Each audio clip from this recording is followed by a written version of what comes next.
Hello viewers, আসসালামু আলাইকুম। 2026 সালে আমার প্রথম বাস জার্নি ভ্রমণসঙ্গী হিসেবে বেছে নিলাম বরিশালের কিং খ্যাত সড়কপথের বরিশালের বিমান খ্যাত সাকুরা পরিবহনকে। আমার ভ্রমণের ডেস্টিনেশন ঢাকা তেগুরিয়া থেকে বাউফল দশমিনা। এই হলো তেগুরিয়া কাউন্টার। ভিতরে মোটামুটি ঢাকার বাইরের কাউন্টার হিসেবে মোটামুটি ভালোই। আর এই জায়গা থেকে বরিশাল সহ বিভিন্ন রুটের গাড়িতে আপনারা যেতে পারবেন এবং বিভিন্ন রুটের গাড়ির টিকিট বুকিং করতে পারবেন। এই কাউন্টারটি মোটামুটি পরিপাটি, মোটামুটি 10 জনের মতো মানুষ বসতে পারবেন। এই হলো তেগুরিয়া কাউন্টারের নাম্বার। এই নাম্বারে ফোন দিয়ে আপনারা বুকিং করে আসতে পারেন। এছাড়াও অনলাইনে আমরা সাকুরা টিকিট বুকিং করতে পারবেন। সেক্ষেত্রে একটু ঝামেলা, অনেক সুবিধা আছে। যাই হোক, সরাসরি কাউন্টার থেকে বুকিং করাই উত্তম। আমাদের গাড়িটি চলে আসছে। এই গাড়িটি সাকুরা বহরের যত গাড়ি আছে সবই হিনোকে অঞ্জে, কিছু ফুসু গাড়ি আছে। আর এই গাড়িটি সাকুরা ব্যানারে এসি সেক্টরে যুক্ত ছিল। এসি থেকে কনভার্ট করে নন এসিতে রূপান্তরিত করা হয়েছে, তাও পদ্মা সেতুর পরে।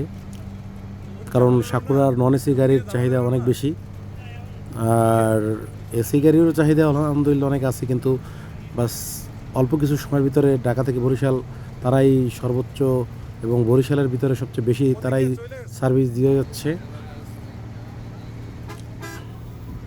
আমাদের পাইলট সাহেব, সুপারভাইজার সাহেব এবং গাড়ির সহকারী পাইলট সাহেব সকলেই আলহামদুলিল্লাহ ব্যবহার খুবই ভালো। এবং বিশেষ করে সাকুরার এই গাড়ির সুপারভাইজার, সে আমাদের ফোন দিয়া বলছে, কারণ আমরা অনলাইনে টিকিট কাটছি, তো সেই ক্ষেত্রে ফোন দিয়ে জানছে আমরা কোন থেকে উঠবো। এই জিনিসটা ভালো লাগছে। আশা করি প্রত্যেকটা সাকুরার বা অন্যান্য পরিবহন যারা আছে তারা তাদের সকল সুপারভাইজারদের উচিত এইভাবে দায়িত্ব পালন করা। আমরা এক্সপ্রেসওয়েতে চলতে চলতে প্রথমে আমরা হানিফের দেখা পেয়ে গেলাম। হানিফের এই গাড়িটাও হিনোকে অঞ্জে, ও ভালো প্রেশারে ছিল, আমরাও মোটামুটি ভালো প্রেশারে ছিলাম। আমাদের পাইলট সাহেব দাদায় অতটা প্রেশার বা ওভার স্পিডিং কখনোই করে নাই। আর বর্তমানে সাকুরার ম্যাক্সিমাম গাড়ি জিপিএসের আয়ত্তভুক্ত। তাদের 90 বা 100-এর মতন 90+ গতি উঠলেই তারা অফিস থেকে সরাসরি তাদের নাম্বারে কলার চলে আসে। আর এখনও হয়েছে সাকুরার টাইম টেবলের বিষয়ে আপনাদের একটু জানিয়ে দিই, বিশেষ করে যারা পকেট রুটের যাত্রী আছে তাদের জন্য সুবিধার্থে। সাকুরার গাড়ি ঢাকা থেকে টাইম টেবল সকাল 8:30 ছাড়ে গাজীপুর থেকে, এবং সকাল 7টায় সায়দাবাদ থেকে সাকুরা গাড়ি সরাসরি বাউফল 10 মিনিট উদ্দেশ্যে চলে যায়। আর গাজীপুর থেকে যে গাড়িটা ছাড়ে ওটা সকাল 8:30টায় ছাড়ে। ওইটা সায়দাবাদ মানে জ্যামের উপর নির্ভর করে, কখনো 11:30টায় বা 11টায় বা 12টার ভিতরে ওরা চলে আসে। যাই হোক, এই ক্ষেত্রে কাউন্টারের সাথে যোগাযোগ করে টিকিট বুকিং দিয়ে তারপরে চলে আসবেন। আর সেম বিকাল 5টার ট্রিপ আছে তাদের, সেটি সায়দাবাদ থেকে যায়। সায়দাবাদ থেকে 5:15-তে ধোলাইপার, এবং তেগুরিয়া থেকে 5:20-এ। আর টাইম টেবল এবং মেনটেনের বিষয়ে সাকুরা আলহামদুলিল্লাহ অনেক ভালো। বর্তমানে আরও তাদের সার্ভিসের গুণগত মান 26-এ ফার্স্ট জার্নি হিসাবে আলহামদুলিল্লাহ আগের চেয়ে অনেকটা ইমপ্রুভমেন্ট দেখতেছি।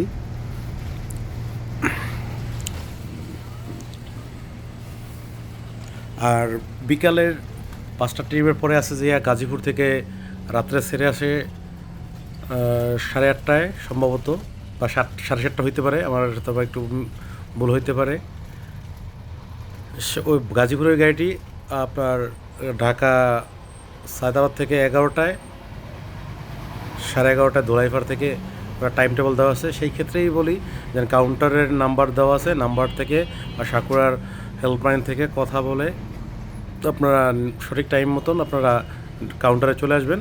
গাড়ি আসতে হয়তো বা 2 মিনিট লেট হতে পারে, তাতে অসুবিধা নেই, কারণ সময়ের চেয়ে জীবনের মূল্য অনেক বেশি।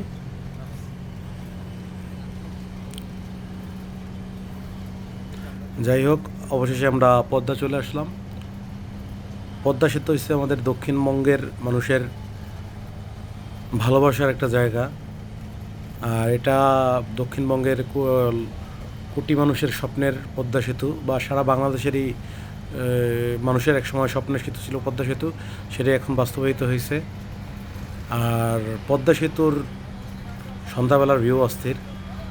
আমার গাড়ির ডাইন পাশে দেখুন এই একটা রেস্টুরেন্ট আছে। এই জায়গায় বিশেষ করে রুপটপের ভিউটাও অস্থির, কিন্তু এই জায়গায় খাবার দাবারের দাম বেশি, কিন্তু তুলনামূলক মান মোটামুটি ভালো আছে। যাই হোক, আমাদের ড্রাইভার সাহেব কত সুন্দরভাবে স্মুথলি ড্রাইভিং করতেছে। আর সাকুরার 10 মিনা থেকে ঢাকা বা গাজীপুরের টাইম টেবিলটা আমি আপনাদের বলে দিচ্ছি।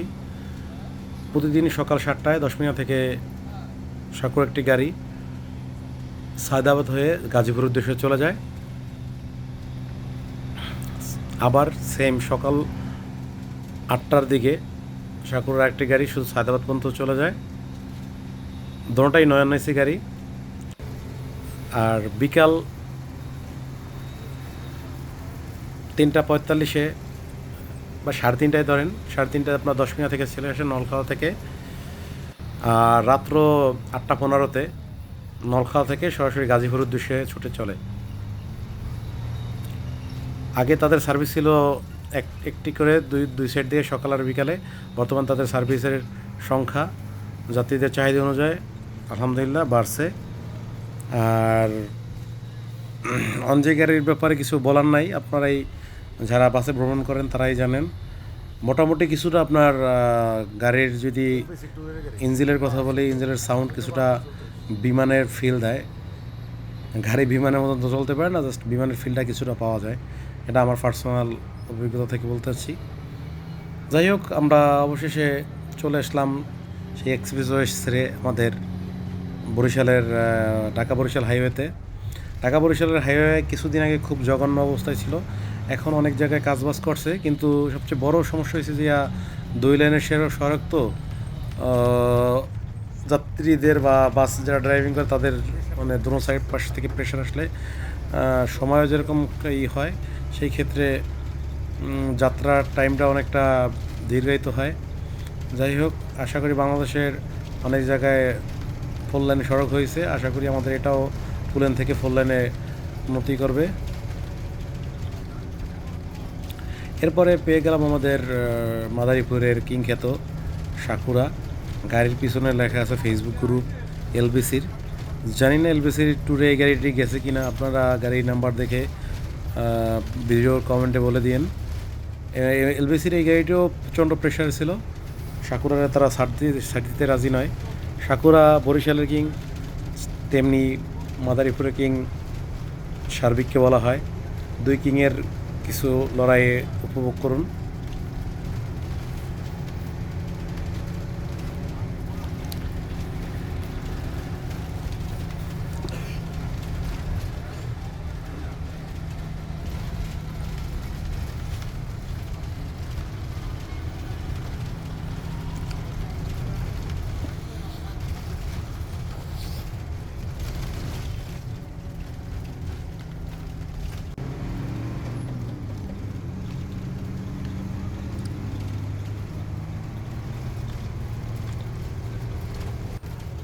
এই আমরা সার্বিকের গাড়িটিকে ওভারটেক করে সামনের দিকে অগ্রসর হচ্ছে আমাদের পাইলট দাদা। খুবই ভালো মানুষ এবং খুব ভদ্র মানুষ।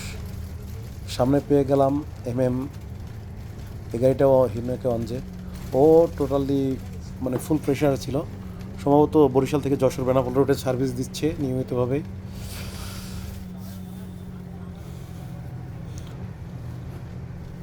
আসলে অঞ্জে ভার্সেস অঞ্জে, যদি গাড়ির পাইলট যদি ভালো মুডে থাকে, এই 2 লেনের সড়কে একটাকে আর একটা ওভারটেক দেওয়াটা খুবই টাফ। দীর্ঘদিন তার বাম্পারে থাকতে হয় দীর্ঘ সময় পর্যন্ত, আর দীর্ঘদিন পর্যন্ত এইরকম মানে ঘটেই যাচ্ছে। যাই হোক, আমাদের পাইলট সাহেব সেও তার সুযোগ বুঝে এমএমকে ওটি দিয়ে সামনের দিকে চলে যাচ্ছে। আমরা প্রায় মাদারীপুরের শেষ দিকে চলে আসছি। আর সাকুরার সব গাড়িগুলো হোটেল বিরতিতে সাকুরার নিজস্ব পাম্পে। আর মোটামুটি পাম্পের খাবারের মান তুলনামূলক বরিশালের তো অনেক ও যাত্রাবিরতি হোটেলের মান খুবই মানে ভালো বলবো কি, খুবই জঘন্য আর কি। তার ভিতরে সাকুরার খাবারের মানটা আলহামদুলিল্লাহ মোটামুটি ভালোই আছে।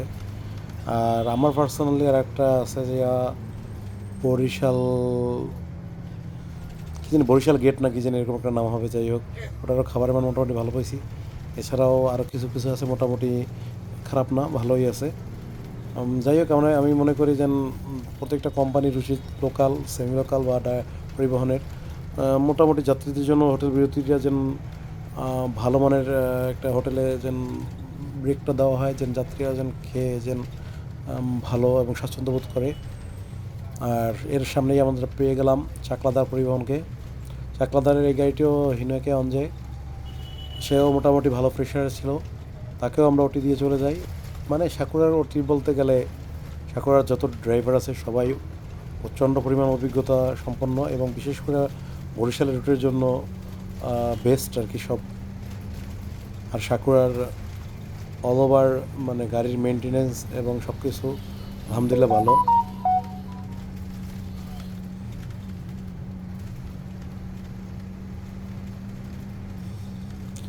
যাই হোক, আমার জার্নির মানে মোটামুটি মধ্যম পর্যায়ে বা শেষ ভাগের দিকে চলে আসছি। আমরা বিকাল 5টা 20-এ যাত্রা শুরু করি এবং আমাদের মানে বাউফল বা দশমিনা থানার মাঝখানে কালাই ইউনিয়নে আমরা এসে পৌঁছাই রাত্র 10টা 20-এ, ফেরি সহ আর কি, আর হোটেল বিরতি সহ।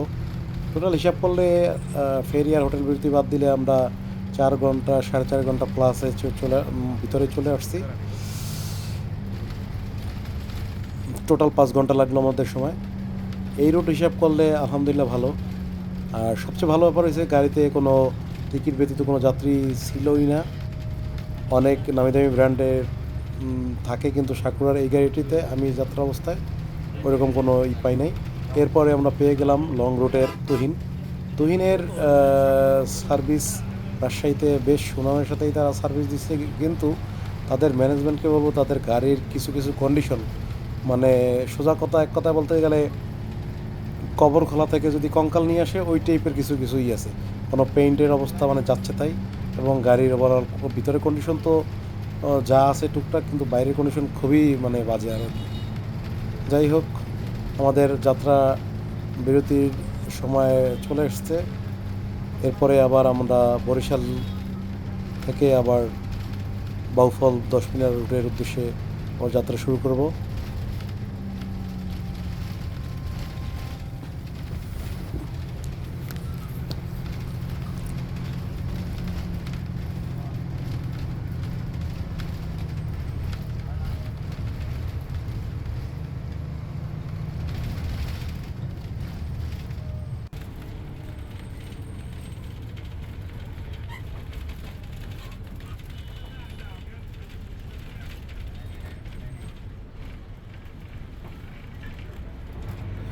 অবশেষে যাত্রা বিরতির পরে আমরা বরিশালের শহর ক্রস করে সামনের বরিশাল কুয়াকাটা বা ঢাকা কুয়াকাটা বরিশাল কুয়াকাটা মহাসড়কের দিকে অগ্রসর হচ্ছি। এটি বরিশালের রূপতলির আবাসিক এরিয়ার পাশে বা দপদপিয়া ব্রিজের আগে।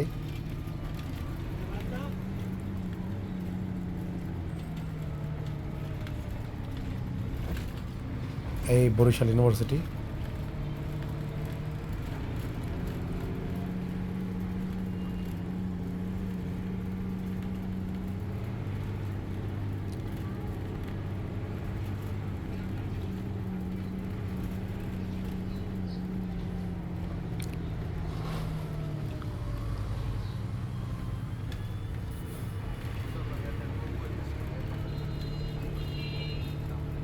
সামনে জানো না।